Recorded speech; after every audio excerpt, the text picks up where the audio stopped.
Достар, Қозылақ жобасының соңғы жаңалықтары. Күні кеше ғана Әділет пен Әсем некелерін қиғызды.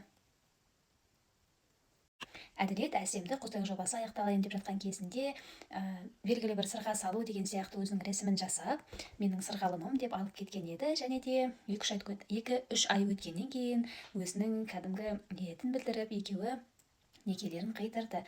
Енді бұл неке қиюды барлықтары құттықтап жатыр, барлықтары қуанып жатыр, көрермендер, халық.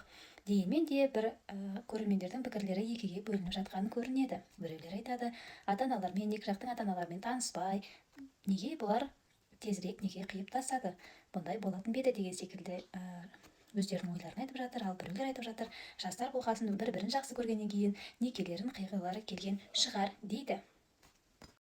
Және де бұл жерде Ақтөренде жұрттар айтып жатыр, 2 жыл бойы жүріп, қызға сырғалым салды, сырғалым атанды, бірақ үйленген жоқ. Ал Әділет Темірді қызған кезінде соқ деп, 2 жыл емес, 2 айдың ішінде қызға үйленіп, некесін қиып, екеуі заңды түрде әйел мен күйеуі атанды. Бұл жерде енді алдымызда не күтіп тұрғанын біз білмейміз, тағдыр не жазып қойды, не дейді, сондықтан бәрі де мүмкін. 2 жыл жүріп жігітке тұрмысқа шықпай қалуың да мүмкін, 2 айдан кейін тұрмысқа шығып кетуің де мүмкін. Енді екеуіне бақыт тілейміз, ажыраспай, ешқандай ұрыспай, керіспей, жақсы семья болып кетсін дейміз. Енді алдағы уақытта үлкен тойды күтеміз, үлкен той мүмкін Қозылақ жобасында болып қалатын шығар. Бұл екеуін Қозылақ жобасының келесі 7 маусымда көргілеріңіз келеді ма? Комментарийға өз пікірлеріңізді жазып кетіңіздер. Құрметті менің достарым, туған туыс бауырлар, барлығы уайымдап жатыр ғой. Адамның емес, Алланың айтқаны болады, дегені болады деп.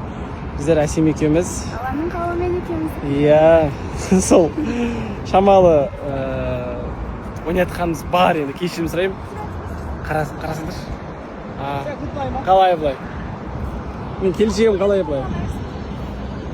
Бір сәлем беріп жүрші мен оқырмандарыма болсын. Әнні! Бұл мен бүгіннен бастап серьезный. Әділет мырза деп сөйлеңдер. Убучук, уба деп қуып жүрмеңдер. Біз деген неке қидық.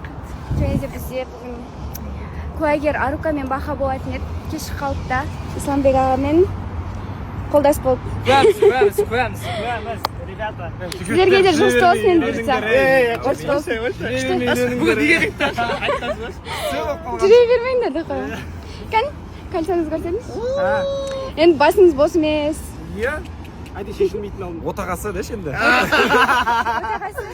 Ал отанасы. Осы бізде бүгінгі жаңалығымыз. Иә. Қол болсын еш болса да. Ай, рахмет. Спасибо. Ой, женушка моя. Біздер тамақ ішуге келдік.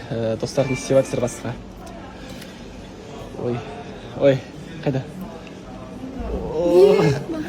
Түнде ұйықтап отқандар қолымда бірдеңе тұрған сияқты көрінді ше, кәдімгідей алып тастағым келіп. Андай ыңғайсыз ба? Сол ғой. Вау. Енді қарайсам мына загар қалып қоятын шығар, иә? Сіздікі үлкен екен, Тиме. Семірем ғой бұйырса. Неге қойға келеміз ба?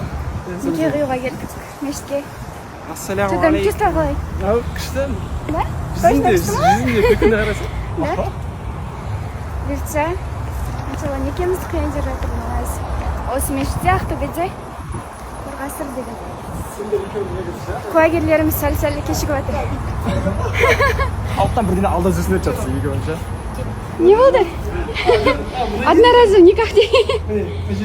Осы өттім ма? Иә. Что там? Естіп тұрсың ғой? Естіп тұрсыз. Сізге үйленген келіп тұр, неке деген. Қимай неке? Кәдімгідей шариғатпен жолымен тартып алады. Болмаса неке. Неке қидық достар. Теперь? Муж и жена. Да, официально. Official. Құттықтасаңыздар болады. Каспийный номерде. Көтес кетеміз. Таксида өйтіп жүремін деп шештік бүгіннен бастап. Көшеде жүрсек те қолын өсіп жүреді. Бақыттысыз ба? Әрине, ой. Ал баршаңызға қайырлы күн достар, қалайсыздар? Енді көріп жатырмыз барлық жазып жатқан ниеттеріңізді, тілектеріңізді, қолдауларыңызды баршаларыңызға үлкен рахмет. Енді барлықтары күшті тілек жазып жатса, арасында бір-екі адамдар байқап қалдым да, пранк деп жазып жатыр. Енді біз некемен, Алламен ойнайтын адамдар емеспіз. Әркім өз ойынан хабар береді дейді ғой. Сол сенетіндер сенеді, сенбейтіндер сенбейді. Енді ешкімге ақталмаймыз. Бұйыртса алда енді жақсы жаңалықтарымыз өте көп. Алда енді той бар, әлі көп деген ветошар, ұзату, сырға салу барлығын инстаграмда бөлісіп отыратын боламыз. Сол қазір бізге ас болсын. Си. Кеше енді неке қиып жатқанда махырдың темасы бір қызық болып қалды. Мен ойлап қалғам ғой. Махырды алып тастады, махыр сұрамайын деп сөйтіп аяқ асты сұрап қалды да алтын набор деп едім. Негізі ойыма дым келмей қалды, сол нәрсе түсті. Бірінші соны айттым. Бәрі де айтып жатыр, енді машина сұрамадың ба, квартира сұрамадың ба деп. Бұйыртса енді менің жігітім оның барлығын махырсыз алып береді. Ой, кем. Менің кем. Оның барлығын махырсыз алып береді. Мен оған сенемін. Бұйыртса екеумізде үйде болады, машинада болады. Главное біргемізде жан. Менің жігітім бақырдан бөлек пақыр деп айтсын. Ой, иншалла бәрін алып беремін. Иә, бұйыртса иншалла барлығы болады. Пока что сол алтын набор қашан алып бересіз? Ендеше. Так, бүгін боссыз ба? Терезамдай болса. Индийский бриллиант алып беремін саған. Индийский бриллиант? Болды. Сол енді махырға алтын набор сұрадым. Ол енді тиктокта тарап жүрген, көргендер көрген шығар. Енді Алматыға жолға шығып бара жатырмыз. Алдын машинамен келгенбіз, енді пойызбен шығайын деп жатырмыз. Пойызға вообще отырып көрмеген негізі. Бүгін пойызға бірінші рет отырам. Заттарымызды алып, осылай. Қайсы келді ма? Манты жейміз, шашлик жейміз, Түркістанға тоқтаймыз. Шиенің қауынын аламыз, иә? Остановка көп бола ма? Иә. Болды. Сөйтіп қайтайын деп тұрмыз, енді бұйыртса Алматыға барып, мен мама папамен таныстырып әдетті. Енді бір себептермен ертерек таныстыра алмадық. Привет! Привет! Жақсы өзің боласың. Жақсы өздері ойсың. Мәм, мынау кісі маған пранк жасады. Короче, маған пойызбен шығамыз деді. Мен деген бүгін андай майка киіп, шорты киіп пойызда ыңғайлы болады деп шықсам. Өзі джинсы киіп алған, джинсы киіп алып десем, оказывается, біз аэропортқа келдік. Самолетпен. Пранкер енді. Самолетпен шығады екенбіз. То өмірімде пойызға отырып көрмедім. Ой, алда ғой, әлі алда ғой. Ладно енді, самолет болса самолет. Ладно, дамай еще. Ладно.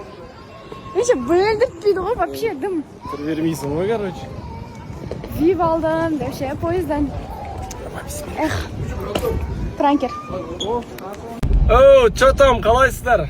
Қазақстанда бізден басқа не жаңалық болып отыр жалпы? Барша құттықтап жатқан жандарға көп рахмет. Атаба оқып үлгермей жатыр. WhatsApp, TikTok, Instagram, даже ВК-дан да жазып жатыр ғой. Сол, көп рахмет, Алла разы болсын. Келіндеріңіз не отыр? Оказывается, біз жақсы көретін адамдар өте көп екен. Барлықтарыңыздікін енді оқып үлгеріп жатырмыз. Барлықтарыңызға көп рахмет. Ақтөбе қаласына плюс сұлуда, сымбатты, красавица, соқсқы келін. Мен байқайсыздар ма? Сенің қасын что-то краш болып барады. Әділетке бас. Біздер тамақ ішуге келдік. Достар, не істеп жатсыздар басқа? Ой, қайда? Түнде ұйықтап отқандар қолымда бірдеңе тұрған сияқты көрінді ше, кәдімгідей алып тастағым келіп. Андай ыңғайсыз ба? Ну, сол ғой. Вау. Енді қарайсам мына загар қалып қоятын шығар, иә? Сіздікі үлкен екен, ә? Тиме. Семірем ғой бұйырса. Ассалаумалейкум. На, салып қой. Любой жерге пиғат деймін ғой. Зеленый деген сіздің. Адам көп. Мақтана алмай жүр достар. Кім айтты мақтана алмай жүр деп қоймаш? Нормально ғой?